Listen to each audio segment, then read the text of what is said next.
Bonjour ou bonsoir en fonction de l'heure que vous suivez cette vidéo et bienvenue pour cette nouvelle vidéo sur les tutoriels d'Archicad. Alors avant de commencer la vidéo, j'aimerais d'abord vous offrir une bibliothèque d'Archicad que voici là. Et là vous avez des outils de barres, vous pouvez aménager vos barres dans vos projets aisément. Vous avez des cuisines également. Vous pouvez aussi également aménager vos projets. Vous avez des salons. C'est une bibliothèque vraiment intéressante là. Vous avez des salles de bain là. Vraiment intéressant, surtout dans l'aménagement. Et pour ceux qui vont faire peut-être aller plus loin dans les rendus intérieurs, parce que pour faire des rendus intérieurs, il faut notamment aménager. Alors, comme vous pouvez le constater là, pour avoir cette bibliothèque, c'est très simple. Donc je vous ai dit, je vous offre ça gratuitement. Et pour avoir cette bibliothèque, c'est très simple. Il suffit juste de vous abonner à la chaîne et de mettre votre adresse email en commentaire. Et vous aurez automatiquement cette bibliothèque. En fait, vous aurez automatiquement le lien de téléchargement de cette bibliothèque dans votre boîte email. Et pour ceux qui ne savent pas comment est-ce qu'on intègre maintenant une bibliothèque à Archicad, il y a justement une vidéo où je parle comment est-ce qu'on intègre une bibliothèque dans Archicad. Et il y a juste le lien en dessous de cette vidéo, le lien de la vidéo en dessous. Vous pouvez consulter ou alors vous pouvez consulter la chaîne pour voir où exactement où je parle de comment est-ce qu'on intègre une bibliothèque à Archicad. Alors sans plus tarder, nous nous retrouvons juste derrière pour le tutoriel. Alors aujourd'hui nous allons voir comment est-ce qu'on code un projet sur Archicad pour débutants, assez simple, vraiment pas compliqué. Et Archicad vraiment c'est le logiciel qu'il vous faut. C'est un logiciel vraiment très magnifique. Alors nous allons plus tarder voir comment est-ce qu'on code un projet sur Archicad lorsqu'on a fini de dessiner. Comme vous pouvez voir là, on a fini de dessiner notre projet. Et il faut maintenant qu'on passe à la cotation. Bon, alors, dans le logiciel Archicad, vous savez savoir que Archicad c'est un logiciel complet, notamment c'est un logiciel qui est complet. Et pour coder le projet, on peut venir là, vous voyez qu'ici là, dessin, ici là, c'est pour pas, ici c'est pour paramétrer ou encore c'est pour les outils de dessin. Maintenant, pour la cotation, c'est à partir du document. Donc, une fois que je suis à document là, je vais réduire là. Quand je suis à document, je vais prendre le premier point qui est cotation ici. Lorsque je suis là, je peux double-cliquer ici ou alors je peux juste venir cliquer là. Et là, cette boîte de dialogue apparaît pour pouvoir paramétrer nos cotations. Alors, ici en premier lieu, nous avons ici le type de cotation. Si nous voulons une méthode de cotation linéaire ou alors des cotations cumulées, alors là, nous allons laisser la configuration par défaut. Maintenant, le type de marque ou encore le type de ligne d'attache. Moi, généralement, je travaille généralement avec ça. Ça dépend de vous. Vous pouvez décider de prendre ce que vous voulez. Maintenant, les lignes de rappel, là, vous savez que vous avez plusieurs types de lignes de rappel. Ici, la ligne de rappel sera longue et proche du dessin. Ici, elle sera moyenne et proche du dessin. Ici, là, vous avez juste ce qu'il faut en fait. Ici, vous avez des cotations sans ligne de rappel. Donc, on va laisser le deuxième qui est par défaut. Ici, vous avez la possibilité de modifier la police. Ça dépend de quel type de police vous voulez, que ce soit Arial, Tamino romaine, ainsi de suite, Gaboris. Ça dépend de ce que vous voulez. Ici, vous avez la taille des cotations, donc la taille des côtes. Bon, généralement, 2,5 est un peu grand. Je vais limiter à 2. Je vais supprimer là, oui. Ici, vous avez la possibilité de mettre vos cotations en gras. Donc, je peux décider de décocher ça. Ou alors, je peux décider de laisser toujours en gras. Ici, vous avez la possibilité de mettre en italique ou encore de souligner vos cotations. Ici en dessous, vous avez la possibilité, bon là on va d'abord réduire ça. Nous venons ici d'avoir option, marge et ligne de rappel. Donc ici vous avez la possibilité de modifier la taille des lignes de rappel. Là vous voyez que par défaut c'est 1, on va laisser. Au niveau du pointeur là, c'est pas très intéressant, donc on va tout laisser ça. Des détails de cotation. Alors d'accord, maintenant pour les détails de cotation, vous vous rendez compte qu'ici vous avez affiché aussi la marque de afficher aussi la hauteur de l'ouverture. Alors si je coche là, ça veut dire que quand je vais coter au niveau des ouvertures, ça va prendre automatiquement la hauteur. Et là, c'est là que ça devient magnifique. Donc je vais cocher cette case ici.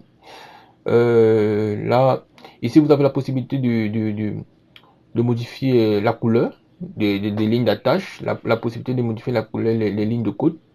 Et ici, vous avez aussi la possibilité de modifier la couleur des cotations. Donc, ça va dépendre de vous. H4, c'est le logiciel libre, vous pouvez faire tout ce que vous voulez. Et une fois que vous avez fini, là, vous mettez sur OK. Là, je vais commencer à coter mon plan. C'est un plan d'une maison, d'une duplex que j'ai fini de concevoir.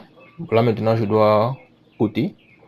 Et pour coter, là, comme je suis là sur le curseur, je viens maintenant ici sur. Vous devez savoir que généralement, les cotations, il y a 3 lignes de code. La première ligne de code, c'est la cotation de trumeau. Deuxièmement, la cotation des parties principales du bâtiment. Et troisièmement, la ligne générale. Donc, la cotation générale. Bon, il y a certains qui vont coter aussi les axes des baies. Ça dépend de vous. Là, vous aurez 4 lignes de code. Mais moi, je vais me limiter à 3. Donc, je vais commencer d'abord par coter les trumeaux. C'est-à-dire quoi, là, je vais prendre mon curseur là, la limite de mon bâtiment. Je vais prendre la porte. Et vous voyez que lorsque vous rapprochez le curseur sur une ouverture, ça devient subbriant. C'est pour dire que ça prend en considération l'ouverture. Vous voyez. Là, je vais prendre là. Je vais également prendre là.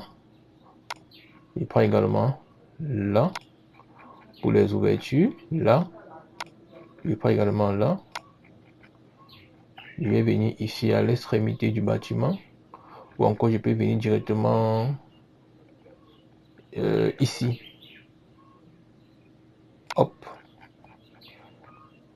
Une fois que j'ai choisi tous les points, ce qui me reste à faire, c'est de double-cliquer où est-ce que je veux déposer ma ligne de côte.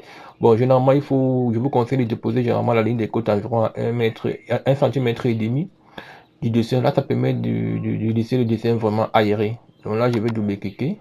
Et quand vous double-cliquez, vous vous rendez compte qu'il y a un marteau qui apparaît. Ce marteau, si je le clique ici, ma ligne de code va apparaître là. Ici, j'ai le code proche de mon dessin. En fait, où je le dépose, c'est là où ma ligne de code va apparaître. Donc, je vais le déposer quelque part là. Hop. Donc, vous voyez que voilà ma première ligne de code. Et vous vous rendez compte que la cotation des auteurs des ouvertures a été bien prise en compte parce que j'ai activé, l'ai activé. Donc, voilà ça. J'ai la largeur de ma porte ici. Et là, j'ai la hauteur qui est à 2,10. Très bien.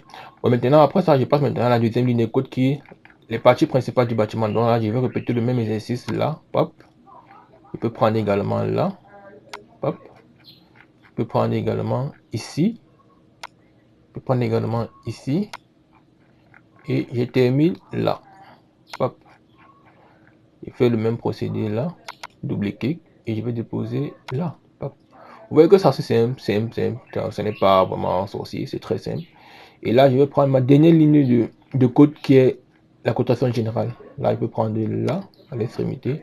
Je prends aussi ici. Tape. Là, je vais mettre ma dernière ligne de code là également. Donc, voilà la cotation générale de mon bâtiment. Maintenant, après ça également, après la cotation extérieure, vous voyez que vous pouvez répéter cet exercice sur tous les 4 côtés du bâtiment ou encore les 3 côtés restants du bâtiment en fait. Là, en prenant les 3 côtés restants du bâtiment, on a exactement en prenant les 3 côtés du bâtiment, vous aurez un peu le type de cotation aussi. Maintenant, après la cotation extérieure, nous passons à la cotation intérieure. Pour la cotation intérieure, c'est presque la même chose, mais sauf que à la différence que vous allez vous rendre compte que lorsque vous rapprochez le curseur de cotation d'un mur, le mur devient subbriant. C'est pour dire que si je clique là maintenant, hop, vous voyez que ça a pris automatiquement la cotation du mur. Vous voyez. Donc, je n'ai pas besoin de venir coter ici et ici. Donc, automatiquement, ça prend une fois la largeur, l'épaisseur du mur. Là, il fait la même chose partout. Je rapproche mon curseur, ça devient subbriant et je clique. Également ici. Je peux également prendre ici.